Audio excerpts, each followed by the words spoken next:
Hi everyone, గోంగూరతో ఎలాంటి recipes చేసుకున్నా కానీ చాలా టేస్టీగా ఉంటాయి కదా. లాస్ట్ టైం నేను గోంగూర రొయ్యల కర్రీ చేశాను. మా పిల్లలు అయితే చాలా ఇష్టంగా తిన్నారు. ఈసారి అయితే మా పిల్లల కోసం స్పెషల్గా గోంగూర చికెన్ కర్రీ చేసి ఇచ్చాను.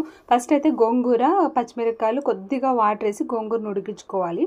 అది చల్లగైన తర్వాత జస్ట్ మిక్సీలో ఒక రౌండ్ వేసుకోవాలి, మరీ మెత్తగా పేస్ట్ చేసేసుకోకూడదు అనమాట.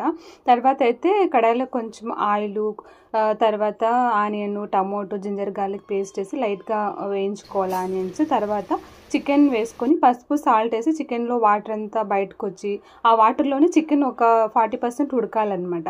తర్వాత అయితే కొంచెం ఒక 2 టేబుల్ స్పూన్ నేను కారం పొడి వేసాను, కొంచెం సాల్ట్ కూడా వేసుకున్నాను. తర్వాత గరం మసాలా కొద్దిగా వేసుకొని మనం పేస్ట్ చేసుకున్నాం కదా గోంగూర పేస్ట్, ఆ పేస్ట్ ఇందులో వేసేసి కొద్దిగా వాటర్ వేసి ఒక 20 మినిట్స్ లో ఫ్లేమ్లో ఉడికించుకుంటే కర్రీ రెడీ అయిపోతుంది. వేడివేడిగా అన్నంలోకి అయితే చాలా బాగుంది.